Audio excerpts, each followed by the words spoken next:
Okay, welcome everyone. Today we continue our reading translation, Dao De Jing. Today we will start from chapter 6. As usual, please raise your hand if you want to read your favorite translation, and then after you read, Amang and I will share our translations. Okay, yeah. So we have a Kwang want to read. Yeah, please. Okay, so stanza 6, translation by Professor Mose Roberts. The valley's demons never die.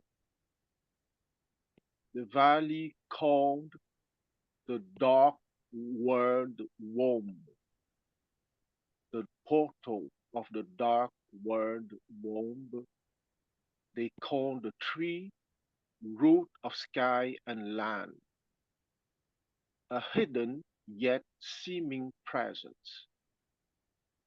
Use it and stay strong. Thank you, Kwang. Joe, please. This is the translation by Derek Lin. Okay. The valley spirit, undying, is called the mystic female. The gateway of the mystic female is called the root of heaven and earth. It flows continuously, barely perceptible. When utilized, it is never exhausted. Thank you, Joe. Any other? Okay. Nope. We have a Mark. Yeah, sure. Can you hear me okay? Yeah. I'll take a shot at it. I don't actually like this translation, but I'll just read it for variation. The first line is in parentheses, and it says the completion of material forms. And then the valley spirit dies not, I the same. The female mystery thus do we name. Its gate from which at first they issued forth is called the root from which grew heaven and earth. Long and unbroken does its power remain, used gently and without the touch of pain. Thank you, Mark. Okay. So right now, somebody raise your hand. Deborah, you want to read? Okay, please.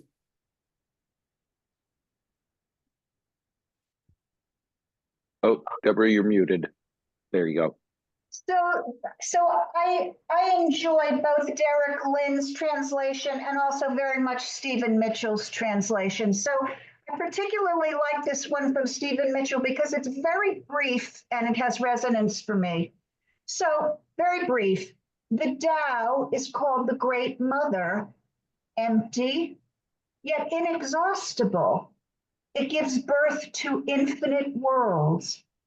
It is always present within you. You can use it any way you want. Thank you. Thank you, Deborah.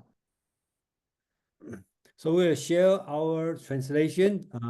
I'm glad that Deborah, you use Derek Lin and Stephen Mitchell because it is on the two end. Derek Lin is very close to the original Chinese, and Stephen Mitchell is very far away, but it do it beautifully. Okay, yeah. Okay, Amang, you want to read? Chapter 6, The Spirits of the Basins. The spirit of the basins never dies. It is like the mysterious female organ. The gate of the mysterious female organ is like the root of the natural world. It continually exists and inexhaustibly functions. Thank you, Amam. Okay, so here I a little bit technical. I translate the word "sun," okay, as a spirit. So some translation as a demon, okay, and I usually use or gods and deity. I translate as a spirit. Okay, so it's consistent through the text. Second thing, and you probably hear a lot of translation about body, okay, because the gu, okay, in today's Chinese word. Gu means body, that's right. But I believe through the text, all this word means the basin because it's because sometimes I talk about water, okay, on the lower end. So I believe it's about basin. So they have water or not have water. So something like this. So that's the way I translate. So the spirit of the basin never die. 古城不死 never die. Basin is word-to-word translation. The second one is interesting. This is called mysterious female organ. 玄牝, I think Dr. Robert, Kwang Reed translated as dark womb, and Professor Eno even more direct, translate as dark vagina. Okay, so actually it's correct. Okay, that's the correct word to word, but I will usually I will direct translate, but I think this one means the mysterious 玄 female organ. That's the design, and the gate of the 天地 heaven and the earth. Okay, the gate that's the gate. And then another thing interesting is the gate of the female is like the root of the natural word. Use the word 根. Okay, so in general we translate as 根, but if you know Chinese, you will know 根. This word root have meaning of male sexual organ. Okay, so here, okay, use pin as a female organ and the gun as male organ. So here has some nature, mother, father, heaven and earth, this kind of concept here. So not very clear, but basics, that's what is talking about in this chapter. So Amang, if you had anything to say. Excuse me. I should have cleared my throat before I unmuted.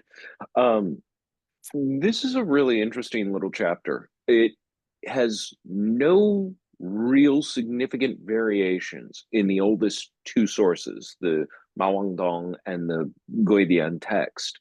They say virtually the same thing. I want to read a footnote, though, from one of the many translations.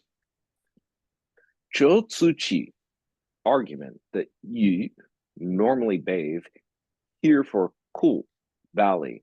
Yu is always used for ku in the Mawangdong text, means the desire aroused by seeing female genitalia seems forced.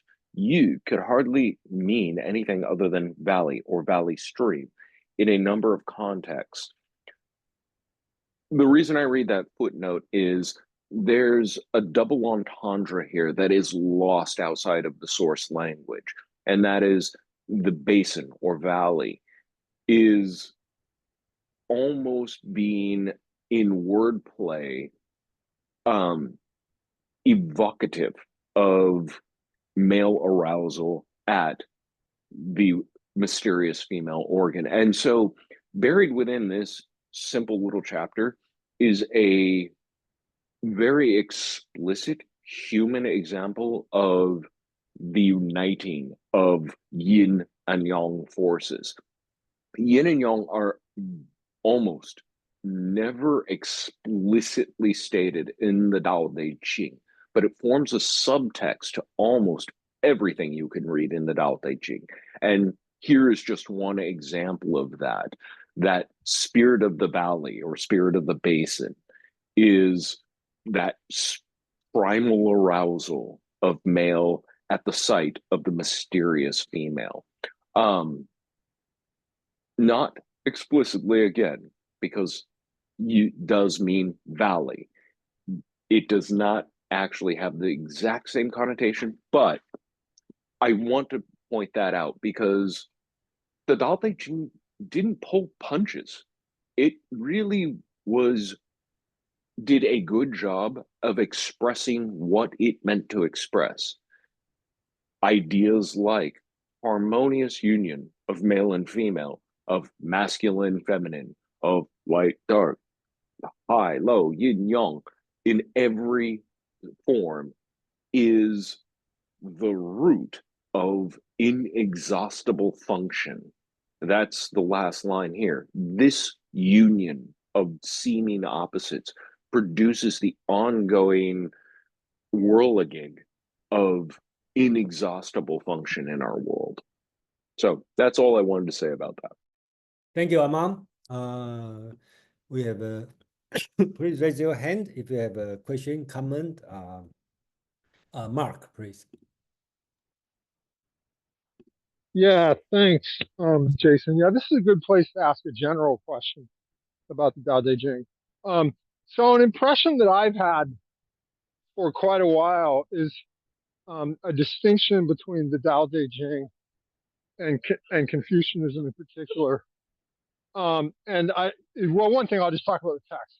In this passage, particularly, it talks about the mysterious feminine, I think, as the gate from which all comes forward, or something like that. And there's a lot of passages in different chapters. I can't name them off the top of my head. And dispute this if you think this is inaccurate. That kind of venerate the female and talk about its importance and elevate it in a way as if it needs elevation. And so to me, the Tao Te Ching represents kind of an older strand of Chinese society, kind of reckoning back to a pre-patriarchal society where there wasn't as much male dominance as like what was coming to be at the time it was written with Confucianism and things like that, where there's a lot of emphasis on the superior, the male, the nobility, things like that. So that's kind of a basic distinction I kind of interpreted over the years, and I want to hear what different people think about that, especially Quan, Eamon, and Jason. Thank you. Yeah, thank you, Mark. Okay, so in general, I prefer to postpone this question to the later part, okay, because this one is a very general question. Yeah, you can respond on, everyone can have some opinion, but please keep short, because this one we can go very long to discuss, okay, about this question. But in general, that's one of the opinion. Another way to look at is north and the south, because this one is more on the south. Another way to look at is the sun and the moon. Okay, because Tao Te Ching more on the moon, and then Confucius more on the sun. But there's no fixed opinion on that. Okay, we have Quan and Deborah. Oh, please.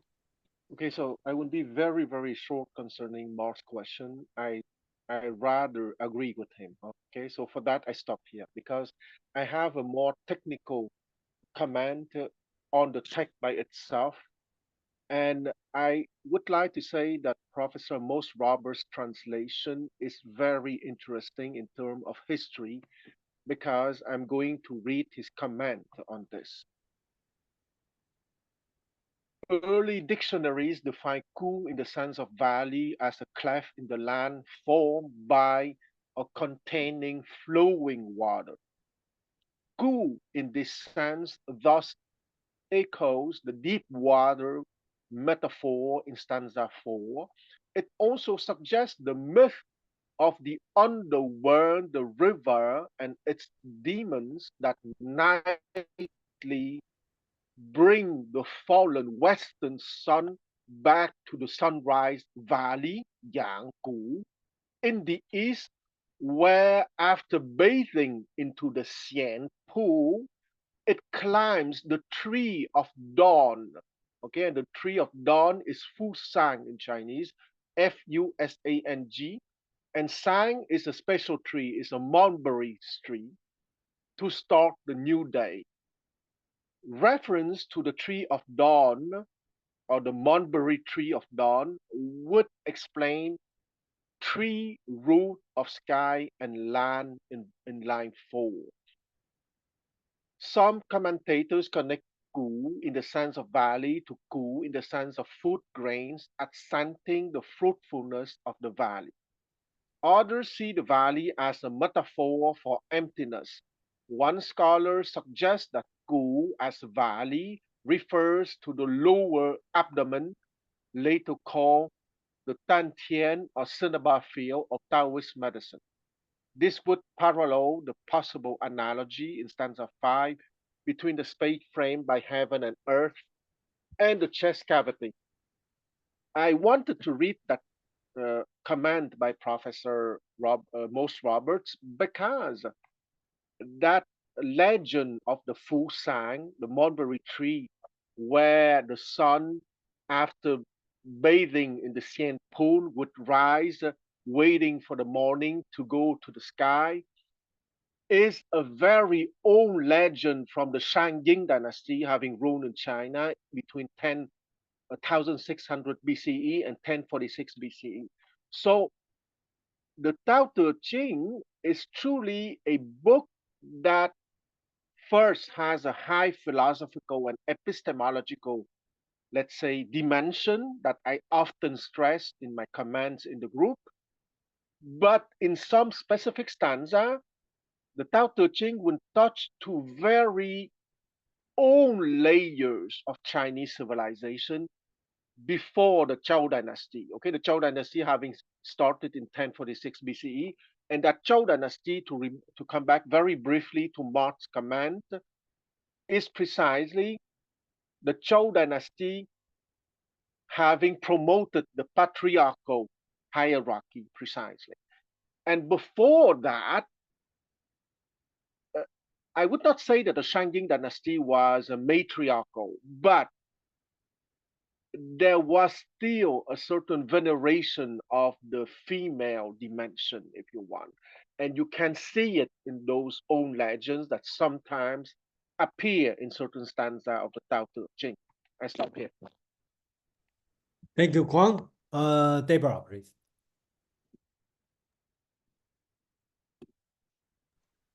The only thing, Juan, thank you. I so enjoyed that. The only thing I wanted to say was, Amon, wow, I loved your offering, because for myself, certainly speaking only for myself, I've always studied the teachings in how I can understand my life and be in life, and not so much in a sense of respectfully esoteric terms. How can I best apply and practice it really, if you will? And Amon, that was gorgeous to me. That's all I wanted to say. That was gorgeous. Thank you. Dale. I will take just a response opportunity. Thank you. And to what Quan said before about those ancient pre-Zhou Shang dynasty legends, yes, women were not given equality, but they were revered in a greater sense than they would come to be under sort of the strict Confucian hierarchy that Mark was talking about. Legends like Nuye, the goddess who plugged the raining sky with her colored gems and gave us the rainbow. Those are ancient Shang dynasty, if not Xia dynasty, tales that were passed on, probably in an oral tradition. And I also wanted to say that while, yes, the Dao De Jing touches on much more ancient times often than the Analects, for example, that's an intentional rhetorical device, because the root of, how do I say this correctly? The root of what made something more true than something else in the classic Chinese mind was in how far of a tradition could you point to it being in, which is why Confucius was talking about the Zhou dynasty, the early Zhou especially, and the kings who were these laudable characters like the Duke of Zhou. The Taoist, as a rhetorical device, in texts like the Dao De Jing, said, oh, you want to go to the beginning of the Zhou? We'll go back to the Shang. We'll go back even more ancient to point out our ideas are even more authenticated, are even more rooted in tradition. And so it is a response to those Confucian texts. Not that it in any way invalidates it, but you'll see that sort of battle to root in earlier and earlier tradition deeper and deeper in Chinese texts the further you explore them. Thank you, Imam. Let's go to Nick, please.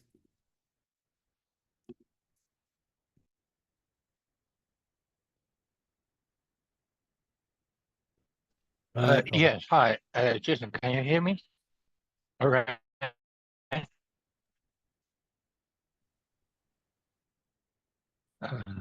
Hi, Nick. Go ahead.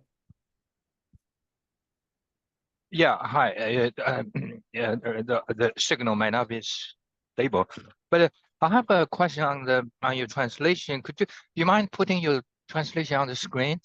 It helps me to talk. Yeah, go ahead. So it's this very first Chinese character, which you translate as the Basins. Yes. This relates to the key Taoist, the keyword, the keyword for Taoist, the Xu. So here, I think many people, or maybe the mainstream, would translate this as a valley. Yeah, I agree. Valley, yeah. So it's a valley, which is usually in between the mountain peaks. So that indicates certain emptiness, but it's not emptiness as the Buddhist concept of emptiness, which is the absence of anything. But it's emptiness that is ready to accept. For example, the waters could flow through the valley and then become the big river. So that's the conception of a Taoist notion of emptiness, and this relates to the last passage we read last week on the importance of being in the middle of the emptiness. So and here again, this passage focuses on this concept and talks about how important it is to be the root of everything. Yeah, thank you. Yeah, thank you, Nick. Okay. Yeah, and again, Nick is perfect right. Most 90% of translation will translate the first word "gu" as "vadi," because that word is "vadi." But I have a reason to translate as a basin, because I try to be consistent, because they have other chapter, they talk about water, okay, when they use this word. So I believe it could, and then in ancient time, this word means both. Okay, either we have water or not water. But again, you you can have your own opinion on that. There's no fixed solution on that. Mark, please. Mark S. Thank you, Jason and Man. My question is about the words that you translate as the natural world. Yeah. Many translations have heaven and earth. That's right. I know. I think I explained last time. I translate the 天地, heaven and earth, as nature or natural world, nature with capital, and 天下, under the heaven, I translate as the world, which means the kingdom, the political world. And then I also admit, translate 天地, heaven and earth, as nature in sometimes is better, but in a lot of time has a disadvantage, because you lose the concept of two things. Okay, it become one thing. And then I forget who mentioned that one, make a very good point, because translate as nature, sometimes you will think about not only the nature, also include the elephant, tiger, animal, all kinds of things, but lose the concept of background. Yeah, we may think about retranslate as heaven and earth. I will chime in here because I don't know if you were there last week, Mark, and if you weren't, I'm sorry we missed you. We did kind of address this a little bit. Yeah, 天地 literally does translate as heaven, earth. but this is where I was saying that sometimes fidelity to translation obscures meaning. Because when the Tao Te Ching speak, the text of the Tao Te Ching is written to be in the everyday language. It's written to be understood by the any man. And so when we hear in the West, heaven and earth, we think that it's sort of an elevated concept, whereas what it really means to express is everything between the sky and the ground, all that stuff that would be there with or without people, with or without animals. Yeah, that's Tiandi, heaven and earth. And like Jason was saying about Tian Sha, all under heaven. Tian Sha, literally, heavens under. That's all it says, but that doesn't translate into English. So people often will say all under heaven, which makes it sound much more ethereal. But really, what it means is everything under sort of the natural laws, in the sense of you can watch the heavens move in their orbits, in their patterns. They have a fixed natural way of operating. And everything under heaven is supposed to operate by that same sort of natural law. I'm sorry if we cut you off, because you did have the start of something else to say, I believe, Mark. Thank you, Amang. Mark, you have anything to say? That is what I was wondering about.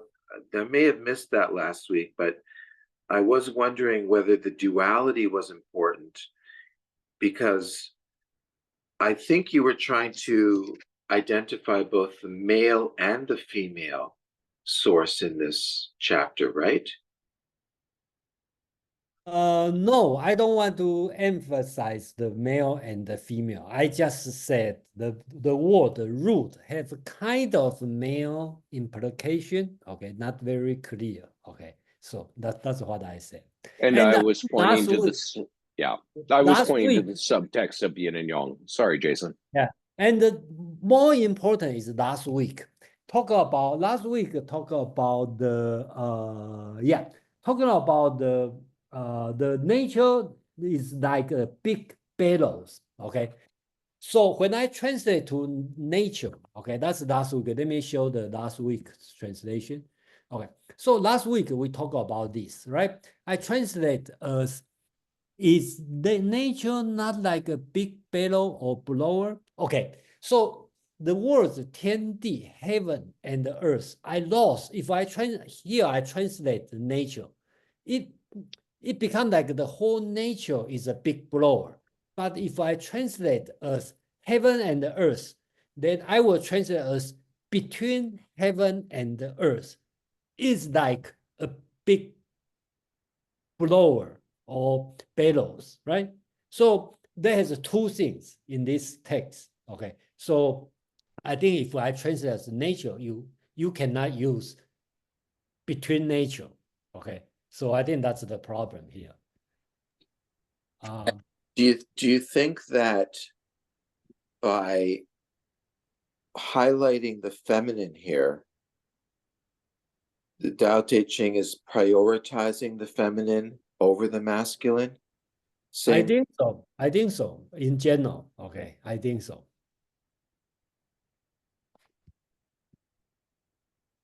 Okay, Deborah, please. Yeah, thank you. I loved that.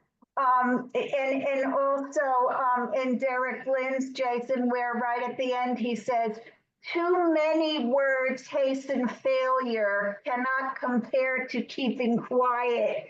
And for me, I think, wow, that speaks so loudly. I just wanted to ask a question going back to the notion of the emptiness. So not so much the yin and the yang, if you will, but it seems to me that isn't there a marrying? Because if there is the emptiness, then do we not assume that there will be something to fill that space? And am I making sense? Like if we say there's an emptiness, well, how do we know that unless there's something that has filled that emptiness. I don't know if I'm articulating it properly, so you can excuse the question. I just feel like the emptiness hanging out there all on its own, I'm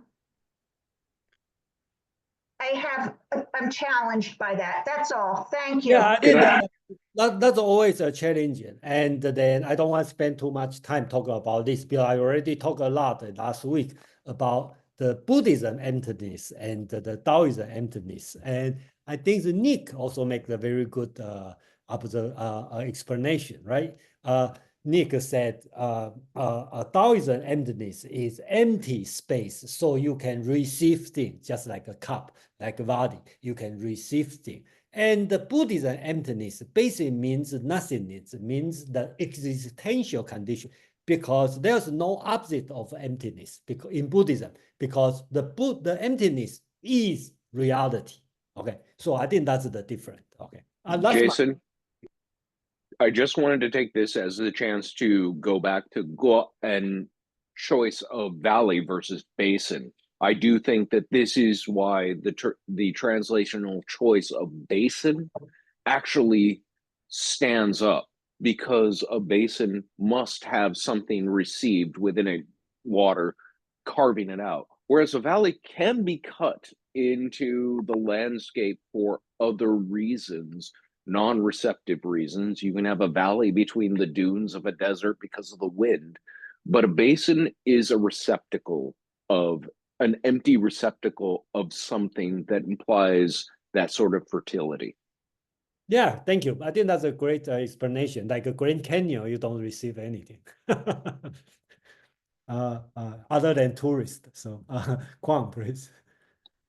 Yes, I would like to come back to the dialectics between masculine and feminine. My opinion is that that couple of masculine and feminine is not so fundamental. What is fundamental is the dialectics between water and fire. What I mean by water and fire is precisely what we just discussed: receptivity versus activity, or if you prefer, water that is yielding and fire that is unyielding.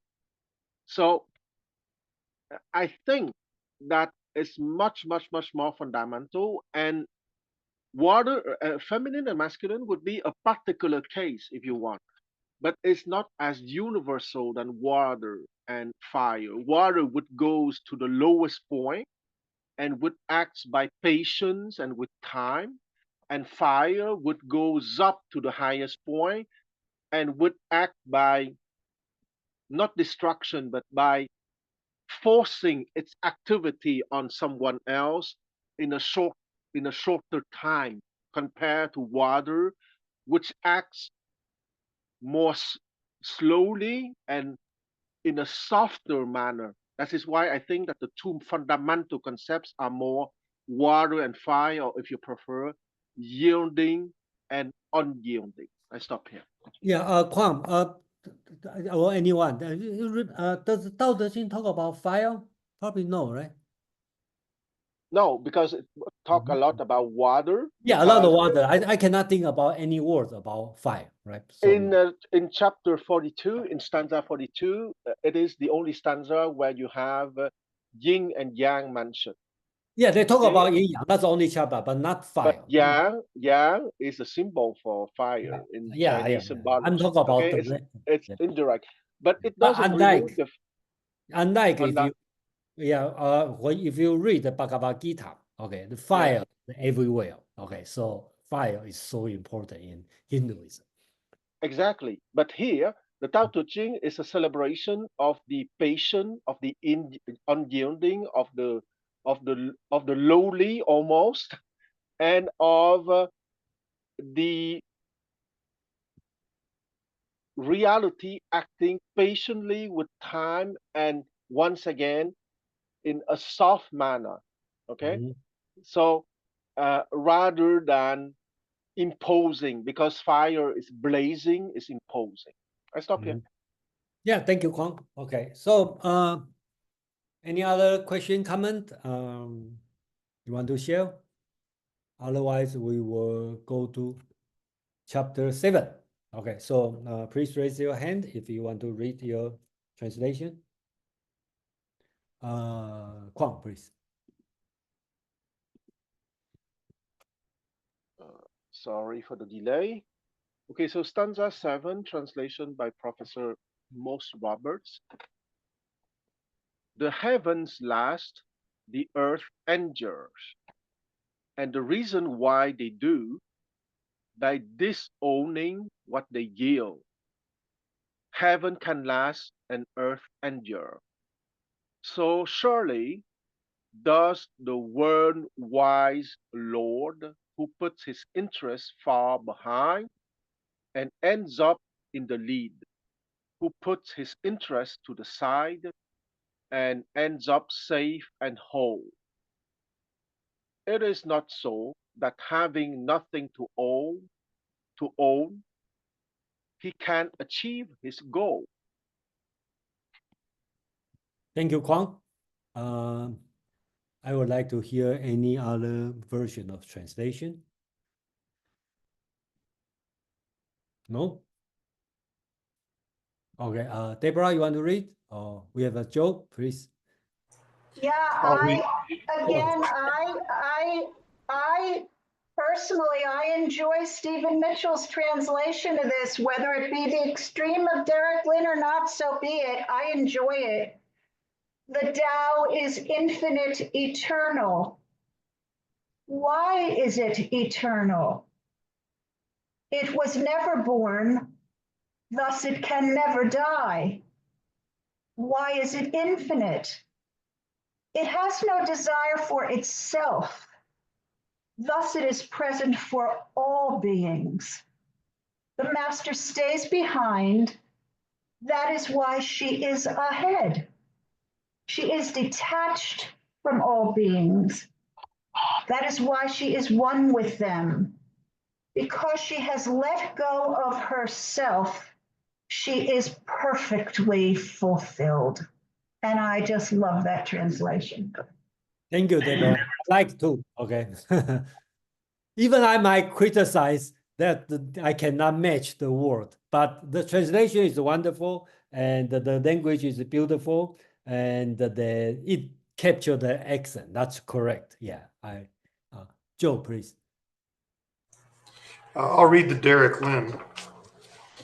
Heaven and earth are everlasting. The reason heaven and earth can last forever is that they do not exist for themselves. Thus they can last forever. Therefore the sages place themselves last but end up in front, are outside of themselves and yet survive. Is it not all due to their selflessness? That is how they can achieve their own goals.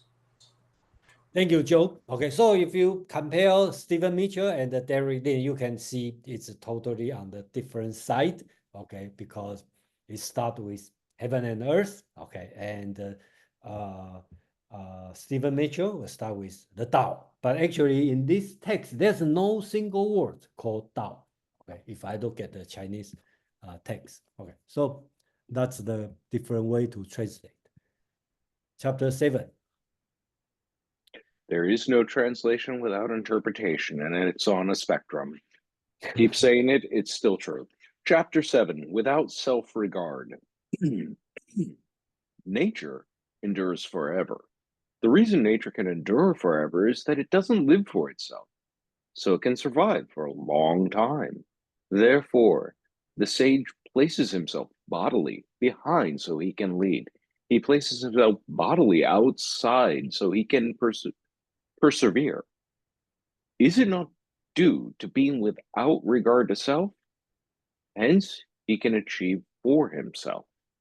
Thank you, Amang. I find out this one is, I think that's Amang and I, that's the second time we struggle with this chapter, because I remember about 2-3 years ago, probably, when we first faced this one, I find out it's very difficult. Okay, I wish I can do like Stephen Mitchell, just throw up what I think and to this one. But anyway,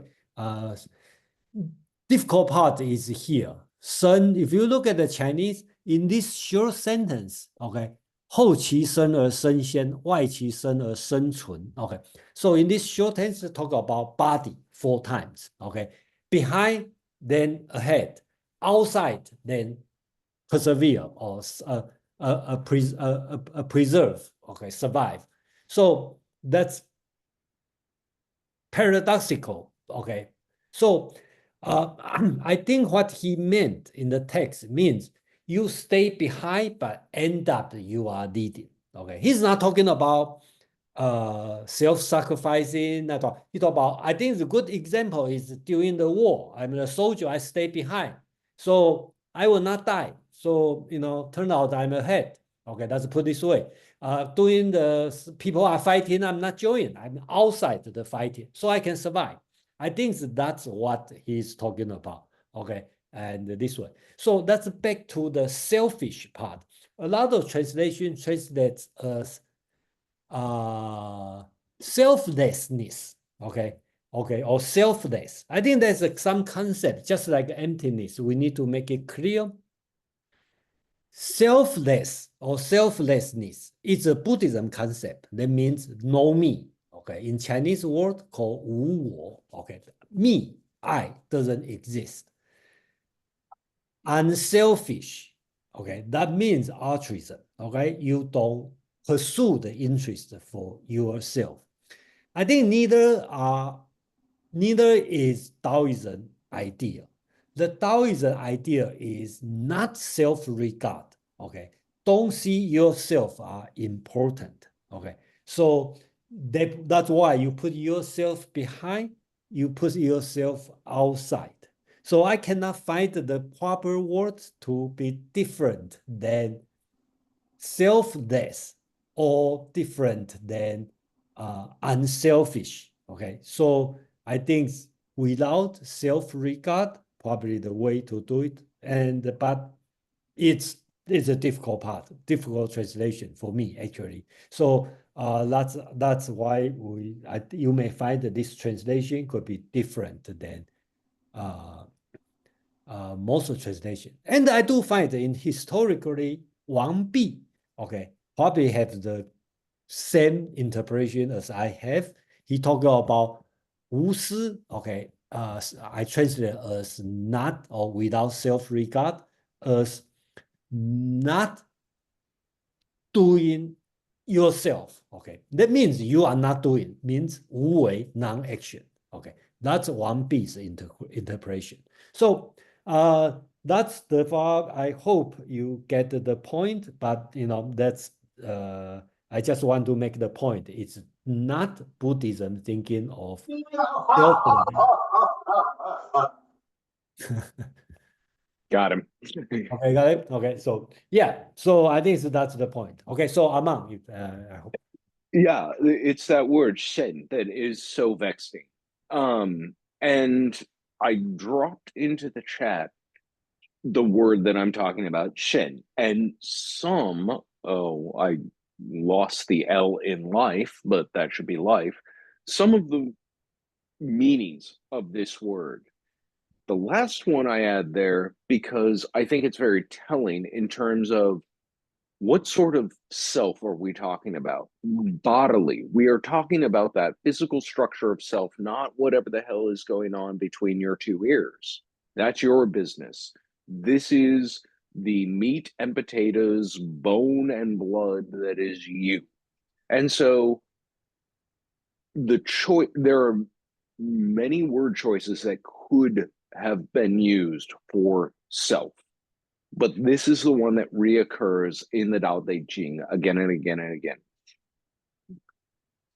Yes, it was meant to be persevere, and I think auto spell check actually beat me out there. Thank you. But yeah, this is a very bodily form. We talked in the last chapter about the yin and yang, and that these ideas are subtext to the whole Tao Te Ching. When you are talking about a bodily self, you're talking about the yin, the substantial, the form that is physically there. And that is one of the yin characteristics, as opposed to the yang, ephemeral, fiery, ethereal, flitter here, flitter there, flare up, die down to embers, conscious of a human being.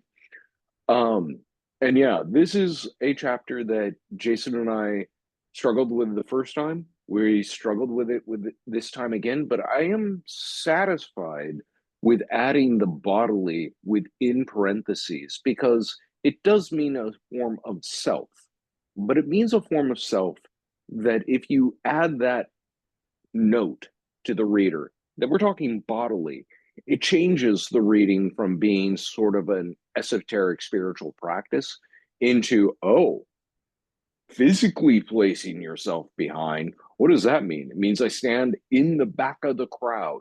It means when the end of the quarter team picture is being taken, I don't push the other person out of the way, so I stand up front. I get physically behind them because I don't need the accolades. I don't need the attention. I don't need to shine in a yang fashion.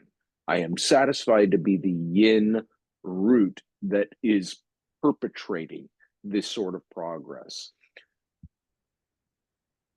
Thank you, Amam. Yeah, I was going to say, Go ahead. I Yeah, could sorry. talk more about self-regard, but yes, I agree with everything Jason said.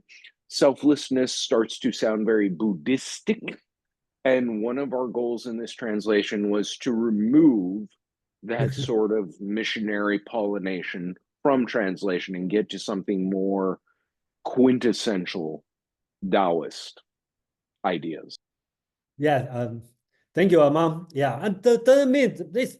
I like Buddhism. Okay, so and I agree they have the connection with Buddhism. That's totally true. But I hope this connection is you, the reader, have the connection, not we, the translator, give you the connection. So that's the point.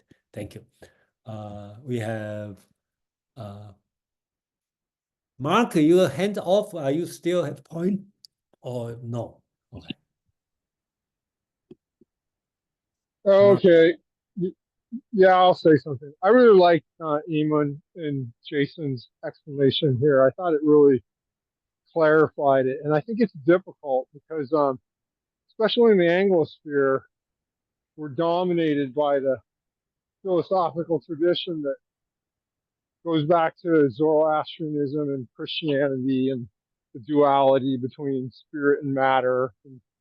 And the self is almost perceived as an enemy, even in secular pop psychology. There's the ego is like the big enemy that everybody's always talking about.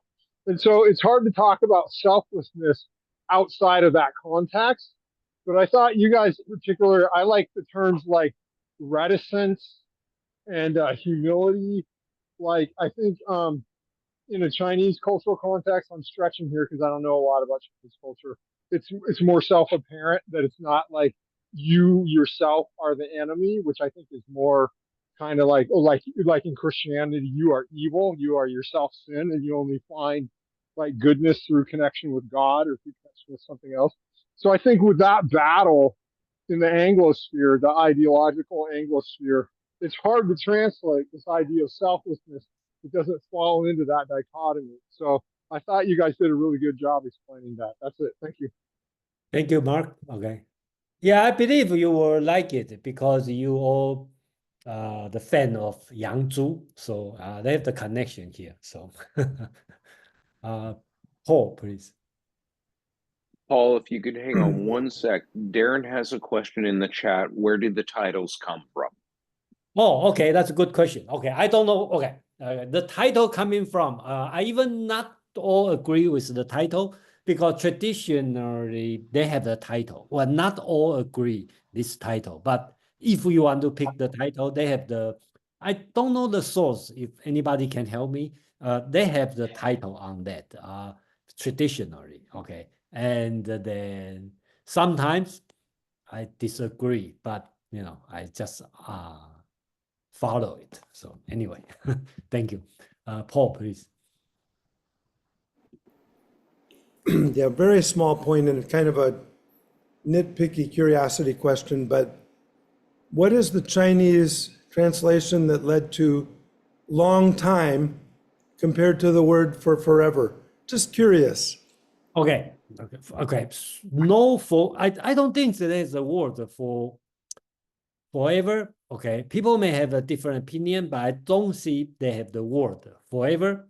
Okay, but the translation here, okay, this word means forever. 天长地久. Okay, if you want to read in modern the spoken Chinese, 天长地久 means forever. That means heaven is long, earth is long time. Okay, so basically heaven and earth are last long time. So that means forever. Okay, so I don't see they have the words really equivalent to forever in English. Okay, so especially in the ancient Chinese, at least I don't see the 恒, that's the word, 长, but I see it's as a common.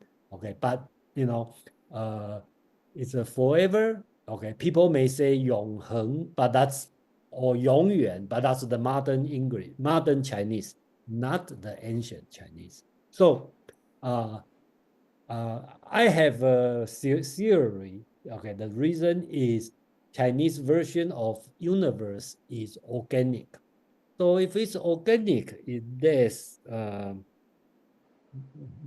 not like inorganic, right? Mechanical, you can last longer, and organic is cyclic. Okay, you will birth, you will die. That in this sense, that's my interpretation. Yeah. So anyway. Can I ask that? That's very interesting. So, oh, here I think Kevin just answered it. So, you had different Chinese. That's also today's word, right? Lasts for a long time. Doesn't mean forever, right? Forever means timeless. Okay, my understand, Christian understand. Okay, outside. In the text, was it the same Chinese that you used long time in one place and forever in another? Exactly the same Chinese? That's the same Chinese. Yeah. Okay. Okay. Thank you.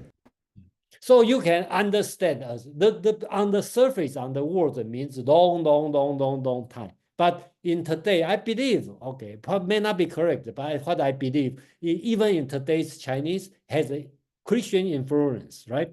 So or Western influence. So when we say 长久 or 永远, we think about Western concept of forever, something like this. Yeah. Deborah, please. Yeah, thank you. I just wanted to go back to that notion of non-self-regard, be it were to I stand at the back and let others go first. It strikes me personally that when I am to let others go first, I am not lacking in regard for self. That's all I wanted to share. Thank you. Yeah, thank you for sharing. Yeah, that's a great example. Yeah. So, any other comment?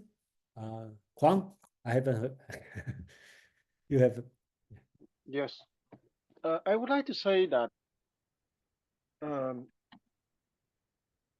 in Taoism, the concepts are very related to nature. Okay, let's go back to the fundamental image of Taoism, which is the valley and the mountain or the summit. Uh, the valley is what is receptive, what is yielding, and the mountain and the summit is what is in activity. The idea of yin and yang precisely comes from that, okay, because yang was the side of the mountains receiving the sunlight, and yin was the side of the mountain receiving the less sunlight. So going back to the idea that it's true that in Taoism, the fundamental idea that there is no fight, just there is a natural reality, okay? There's a side of the mountain that receive a lot of sunlight, and there's a side of the mountain that receive less sunlight. So there's no fight, there's only the observation that it is that reality, and that's all. And it is true that, and I want to say that the distinction between the Taoist selflessness, well, not selflessness, but no regard to the self. It's very interesting because it is precisely an invitation. And maybe here there is a choice, okay? Because after all, there is a reality that there is a side of the mountain that receive a lot of sunlight, that you are exposed, that you want to be under the limelight, okay? You want to be observed. So you would go to the yang side. But if you don't want to be observed, you want to be hidden, you want to be yielding, well, you will adopt the position or the side of the mountain where there are not a lot of sunlight. Mm. So both positions are natural. But I want to say that there is a choice in Taoism. Taoism is an invitation to go to the side of the mountain where there is not a lot of sunlight, so you will not be shown to everyone. Okay. So I stop here because in Taoism there's a lot of stuff related to nature, contrary to Confucianism, where there's a lot of stuff related to the will of man. Mhm. I stop here. Yeah, thank you, Kwang. That's very good. Yeah, thank you. Just to paraphrase Quan, see if I'm hearing this right. Confucians mow their lawn. Taoists are okay with the weeds.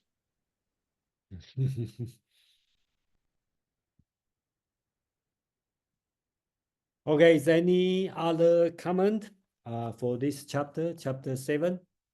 Mark, please. I thought I love that exchange between you and Quan a little earlier about the yin and yang, male and female, and the sign for yang being fire. I'm wondering, I thought I heard you say that the Tao is not mentioned, but you didn't say that, did you? No. I said that. Okay, I said the Stephen Mitchell's translation on chapter 7. Oh, Okay, when Deborah read it, right, it starts with the Tao is lasting forever, something like this. Okay, my comment is in chapter 7, there's no single word called Tao or related to Tao. Okay, there's no this. Yeah. You know, Stephen Mitchell had studied Zen for 12 years. And that was one of the things that launched him into doing the translation of the Dao De Ching. Yeah. Which may be a little paradoxical in terms of the way you guys are interpreting it, more moving away from Buddhism. Yeah. Yeah, because I think Stephen Mitchell has a great influence for a lot of readers, and then but anyway, it's a good translation. That's I just like Leggy also have a good translation, but in especially in Confucius, but it's over 100 years old. That's why. And one of the things he says is that every time the master is mentioned somewhere in the Tao Te Ching, all of the English translations had the word he. And he said that can't be right. And so he wants to say sometimes when the master is mentioned, he uses the pronoun he, and sometimes the pronoun she. And then he said, I asked a friend of mine who was a Chinese scholar, and he confirmed that the pronoun is genderless. Mm-hmm. That's true. And Stephen Mitchell translated as she, okay, when the person mentioned. And then I don't think in Tao Te Ching has mentioned about master. It mentioned about the sage, okay, all the time, okay. And then can we assume sage is female? I don't know. Did Confucius have any? Go ahead. If I may interrupt. No, go ahead, Mark. Well, I was just going to tack on, I don't remember any Confucian disciples who were women, but maybe I missed it. No woman. No woman. Woman as small man has some problem to Confucius. If you remember, there's a Confucius comment. Okay.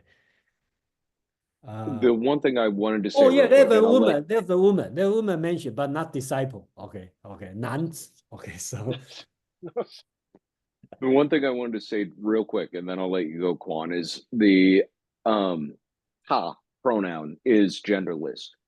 The context in which this would be written would be a teacher speaking to a princeling to teach them lessons to rule. And in that patriarchal society, there is absolutely no way ta in any way implied feminine in that context. That doesn't mean it shouldn't be considered. It simply means in time and place, this was strictly masculine.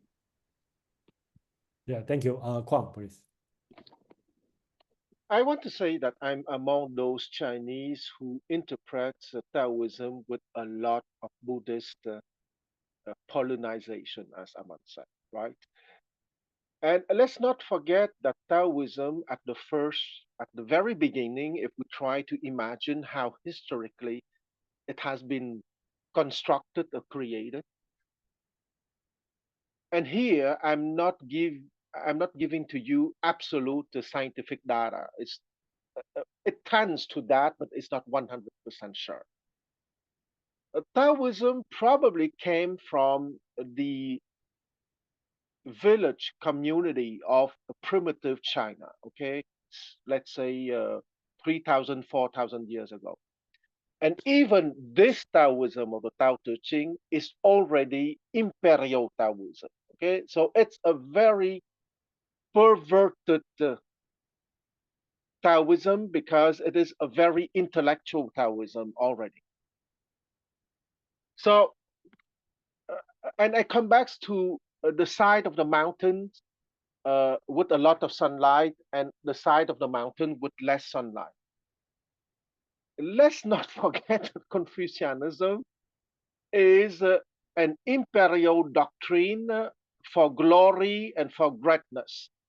So the invitation to go to the side of the mountain with no sunlight, just forget about that, okay? So it's simply not possible. And even this Taoism is already a Taoism with a lot of masculinity or a lot of activity. So, but at the origin, I imagine a small peasant communities living happily together. And the only thing that they don't want, they don't want those warriors, those aristocrats to go to their villages and to bring them into all sorts of activities, of warlike activities, or forcing them to pay the taxes so those aristocrats can have their fun and their warlike activities. So, and even in this very imperial Taoism, we can still um, guess a little bit though the mentality of those peasant communities maybe 4 or 5 thousand years ago, maybe during prehistorical times even, okay? Longshan culture, Yangshao culture. I stop here. Yeah, thank you. You know, politically, I agree with you. Politically, I think that make it easy. You know, the Taoism prefers small government, and the Confucius would like have a more powerful, good government, something like this. Any other thing? Otherwise, we will move to chapter 8, please, about water. I assume Kwang will read. Okay, please. Yes. So stanza 8 by Professor Mose Roberts. Perfect mastery works like water, a boon to every living creature. In adverse relation, never. At home where most cannot abide, closest to the way it lies. For position, favor lower ground. For thought, profundity. For engaging, gentility. For speaking, credibility. For ruling, authority. for service, capability, for action, suitability. Avoiding confrontation eliminates accusation. There is no other way. Thank you, Kwang. Deborah, you want to read Stephen Mitchell? Okay, please. I couldn't get my hand up. Thank you for that opportunity, Jason. The supreme good is like water, which nourishes all things without trying to. It is content with the low places that people disdain. Oh, you're going to jump on this, Jason. Thus it is like the Tao. That didn't say that anyway. Indwelling, live close to the ground. In thinking, keep to the simple.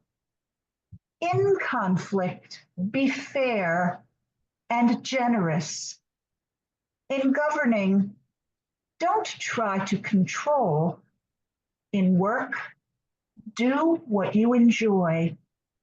In family life, be completely present.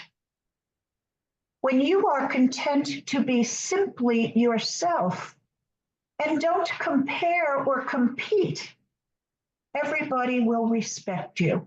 Thank you. Thank you, Deborah. Just a little bit comment on the Stephen Mitchell comment. First, it's talk about Tao. That's correct because the word Tao is used on the first line. And then for the something like it's another thing, another word is not happen here, right? For example, enjoy. I don't see any word about enjoy. And talk about simple. Okay.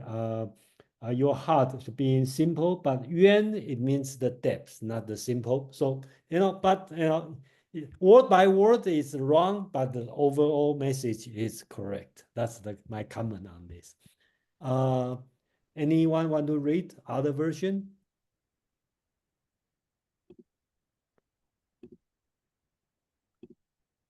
Okay, so, Yulia, go ahead. Hi, this is the red pine. Okay, red pine, yeah. The best are like water, bringing help to all without competing, choosing what others avoid, hence approaching the Tao, dwelling with earth, thinking with depth, helping with kindness, speaking with truth, governing with peace, working with skill, moving with time. And because they don't compete, they aren't maligned. Thank you, Yulia. Okay, so let me share the screen. Okay, I'm on number 8. Chapter 8, Governing Water. The supreme goodness is like water. Water is good at benefiting all things without vying. It stays in the lowest places, which most people detest. In this sense, it is almost like the Tao. When staying, be good at choosing place. When using your bosom, be good at being in depth. When dealing with people, be good at practicing red. When speaking, be good at being trustworthy. When in politics, be good at governing. When working, be good at using your abilities. When moving, be good at finding the proper time. If and only if you are not vying, can you then be blameless? Thank you, Amam. Okay, so here is, I think the message is clear about water, and the behavior of water is like the Tao, talking about 基于道. Okay, it's almost like the Tao. Okay, it's not talking about water is Tao, but water is almost like Tao, because water will stay in the lowest place. Okay, unlike Confucius will go to high. Tao is going to lowest place, which most people don't like, but that's the way to go. It's a safe, beneficial. Okay. Then the last part, the translation, I see many different kind of translation, but here, that's a little bit, I try to work on that, is the word sun. If you see something, that's a something, sun. If you read the Chinese, right? Everything is about sun, okay? Sun means good. I make it consistent in the word here. And then I think here, this word good used as verb. That means you make a good choice, okay?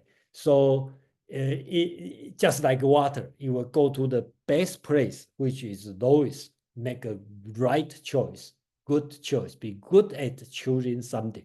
So that's why I translate as be good at as sun. So staying, okay, be good at the place, using your bosom or xin, your heart, good at in depth. Yuan means the deep lake, and the Ren is Confucius teaching, but here means general in the moral sense.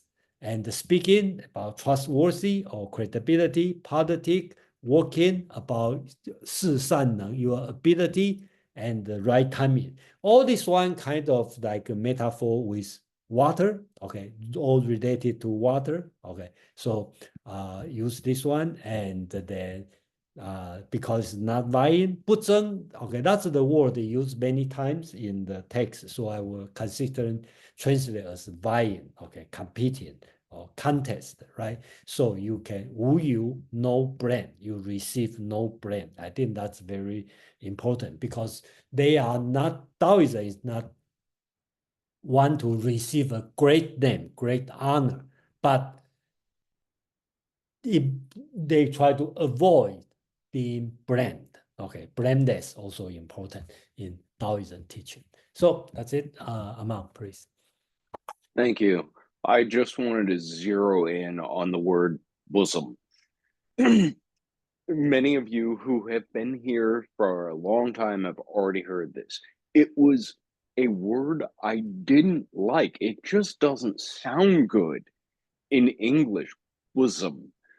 But that word chin, often you'll see translations that try to be very fidelis to the original Chinese. And right now, I'm looking at Derek Lin, for example, dwelling at the right place, heart with great depth.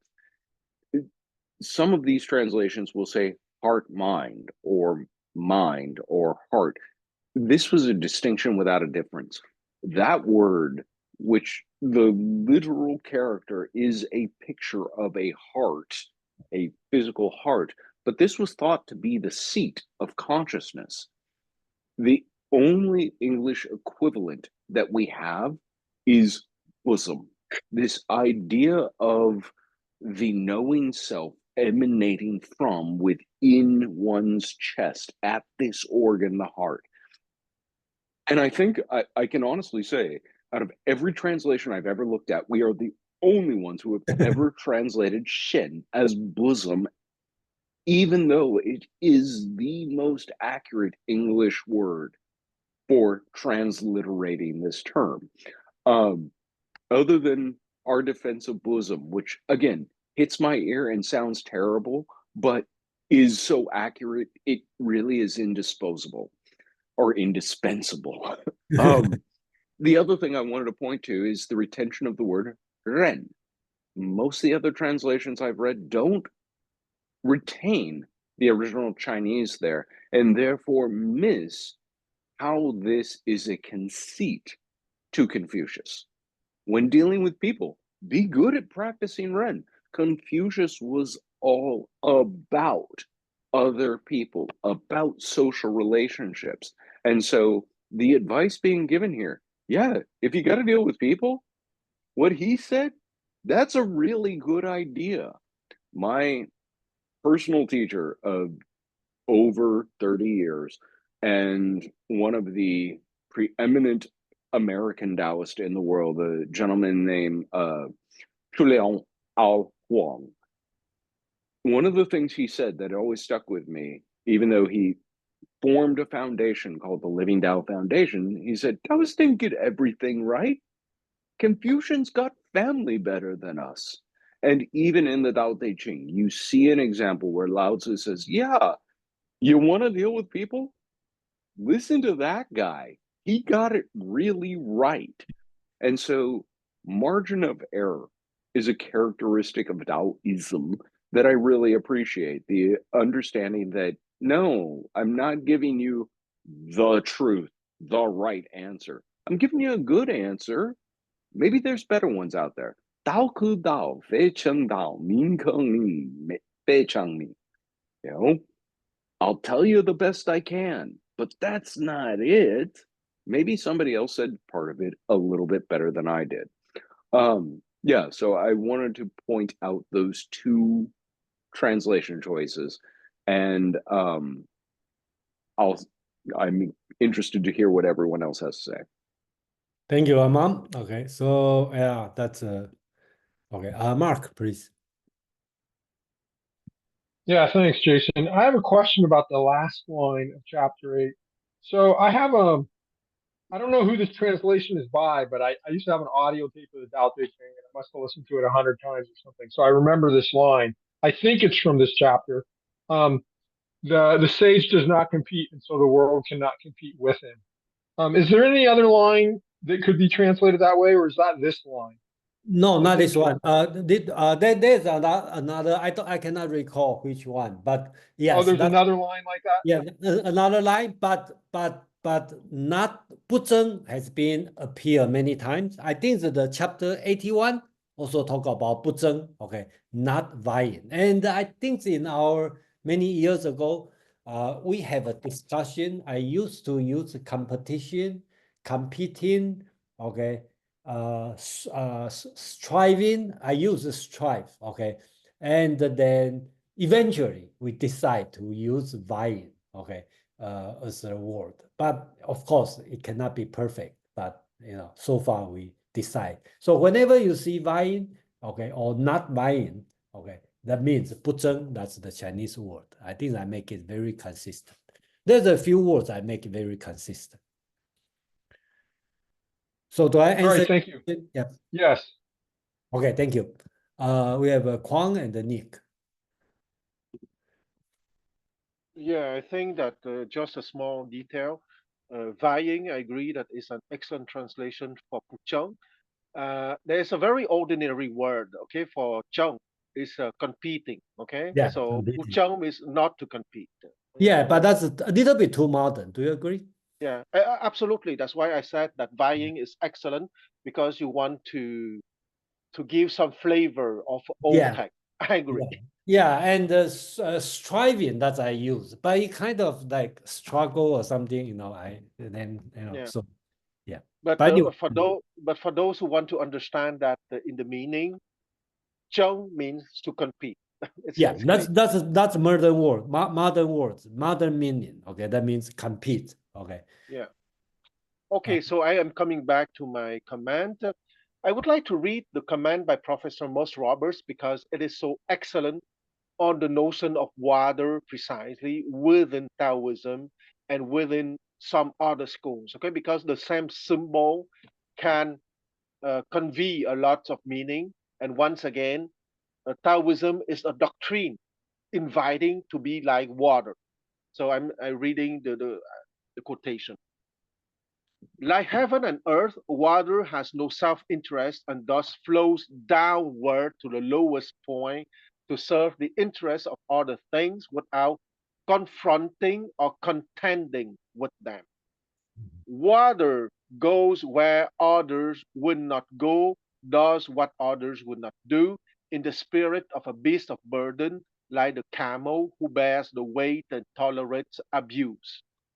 This passage may be a reaction to Analect 19.20, in which Confucius' wealthy disciple Zhigong says, the true prince cannot bear to be downstream where the ills and evils of the world converge. By contrast, Lao Tzu says that he who for the kingdom's sake bears shame earns the name master of the shrine in stanza 78 of the Tao Te Ching.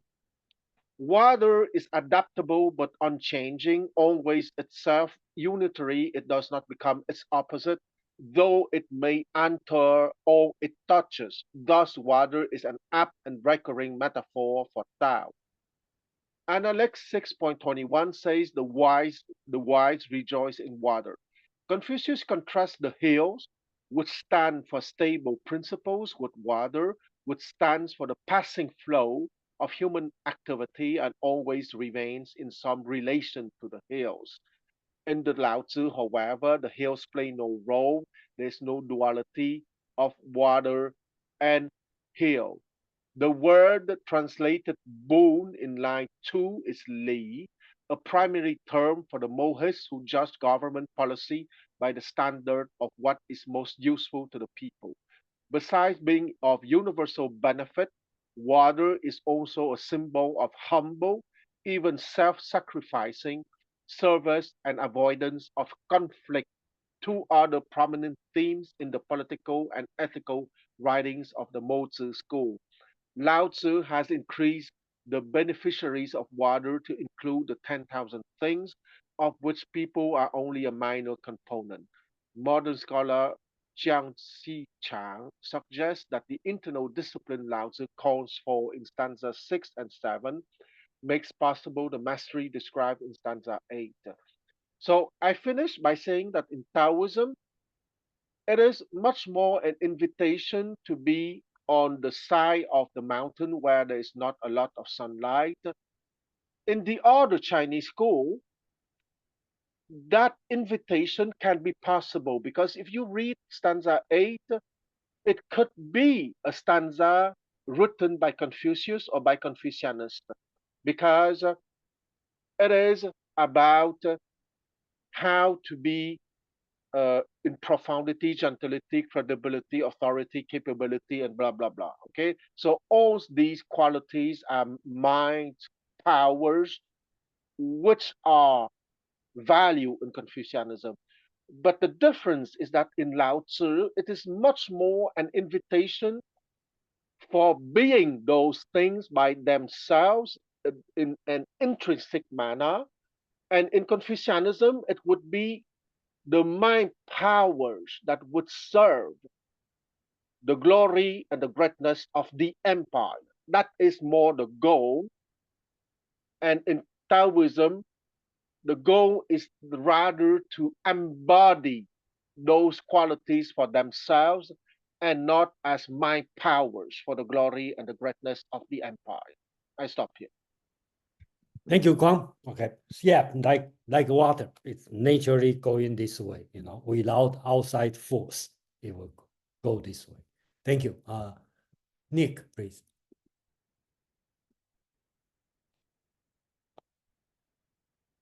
Yes, thank you. Do you mind putting your translation on the screen? I have a question. Yeah, go ahead. Yeah, okay, thanks. That's helpful. Well, okay, I'm pretty sure Lao Tzu would have a very good conversation with Thales, the Greek philosopher, because both thought highly of water. But my question is actually, or the point I want to make is rather the second line from bottom up, second last line. And here is a very interesting point made about time. So for the Chinese thought, the proper time is as important as the Greek concept of kairos. So the Greek has the time in the sense of chronology. Yeah, so that's one sense of time. But the Greek also have another term, kairos, which says just about the same as the Chinese notion of proper time. And actually, when Chinese describe proper time, they actually use another term, which is a time set by heaven. So it's not the time that could be grasped by human, but it's the proper time that's set from above by heaven, by the ultimate Tao. And you can just act at that proper time set by the heaven, rather than planning your next, event, so to speak. And this is a very important concept, and obviously Taoism Taoist Laozi take that to the full extent. Yeah, thanks. Thank you, Nick. Deborah, please. Appreciated that. Thank you, Nick. Jason, real quickly, I couldn't quite hear you when you were reading this stanza. Did you describe Ren as gentleness? Had I heard you correctly? No. Okay. What had you described Ren as?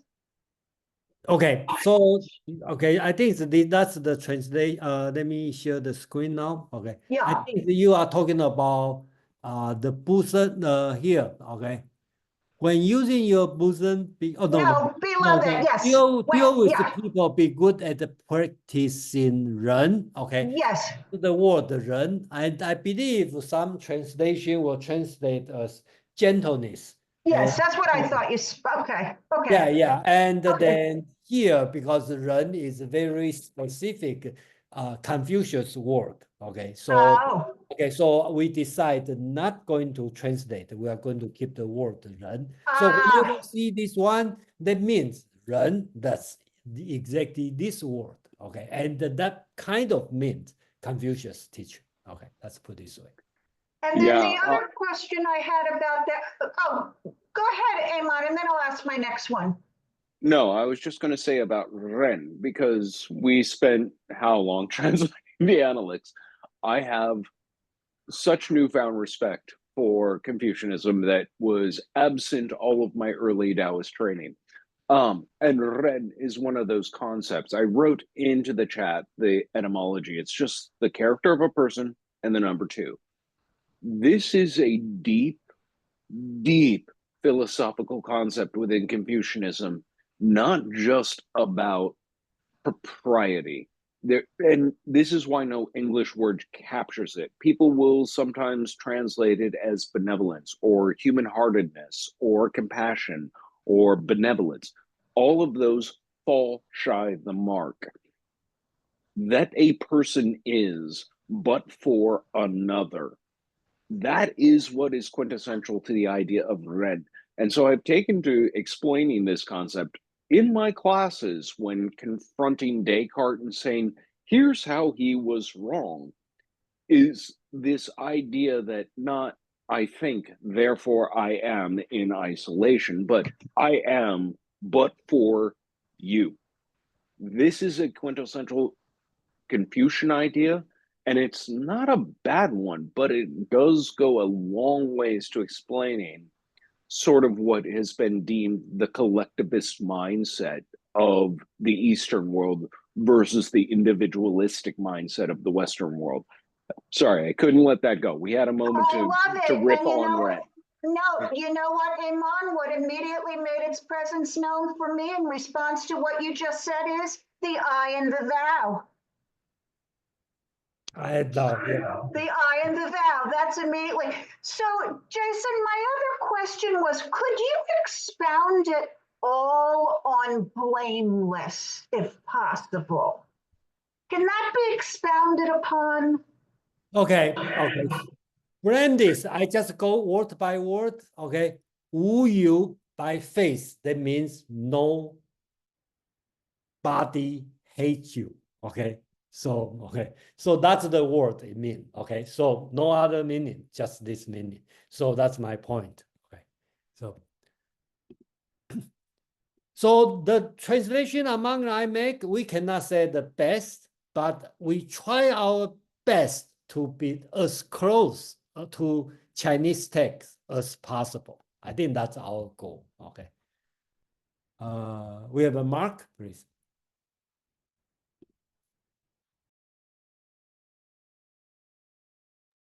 Yeah, thanks, Jason. I have a comment and then a question. The comment is there's an African Bantu philosophy called Ubuntu, which is pretty prominent in South Africa and in other parts of Africa too. And it literally means I am because you are, which is Yes. also a very nice counterpoint to I think, therefore I am. A different idea about like what is the significance of your existence. So that's my And comment. And my question. just let Go ahead. me interrupt this. When I work in the Confucius Index, I almost want to translate "ren" as Ubuntu. Okay, so I also know this word by some way, and then I think that's exactly that means because you then they have I, okay, something like this. So okay, so I think that's very cool. Oh no, I read in the book Sarah Baker, okay, and she talk about Ubuntu and the Ren, okay, and she mentioned that. I think that's a great book. Yeah, go ahead. Sorry. Okay, and my question is, what historical evidence do we have to indicate that Lao Tzu or whoever wrote the Tao Te Ching was familiar with Confucianism, either Confucian himself or I know I can't remember the term, the Chinese term for the philosophy because I know it pre-existed Confucius himself. Thank you. So what has like because the Tao Te Ching itself doesn't explicitly reference Confucianism in any way, although it uses some of the terms like Junzi and Ren stuff a couple times. Oh, it's going to get pretty explicit here in short order. Okay.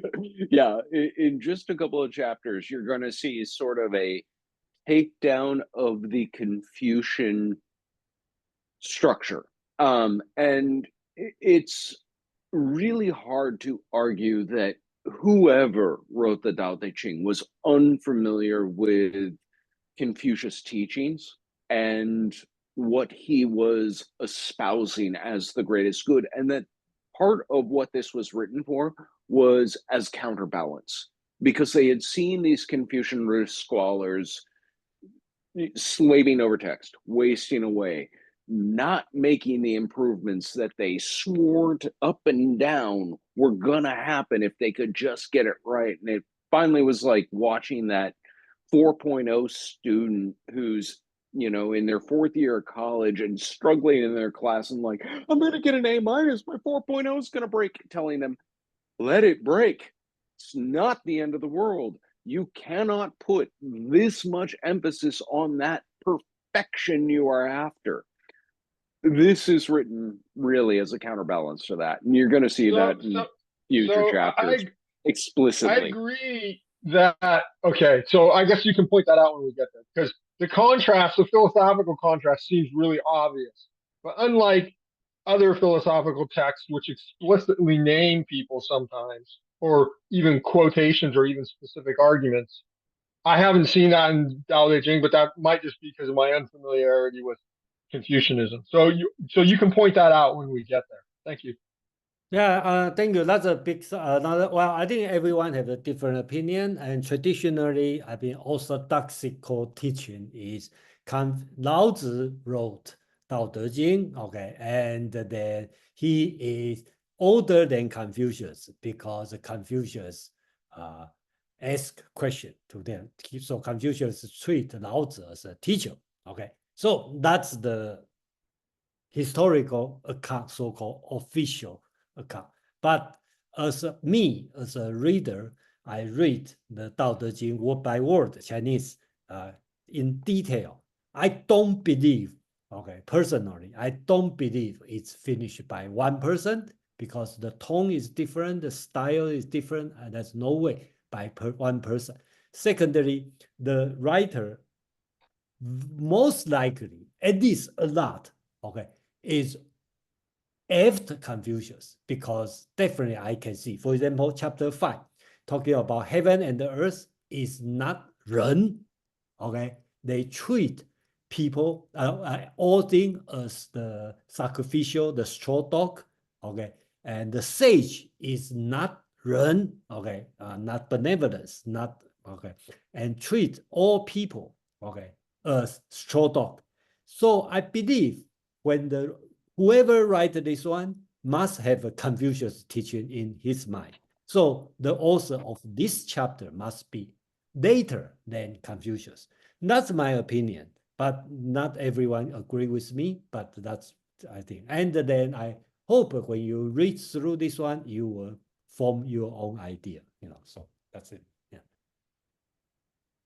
Yeah, I think it's time. Yeah, okay, let's take Kwang, please. Yeah. Yes, I would like to say that there is one criterion that is very easy for understanding the dialectics between the Confucianists and the Taoists.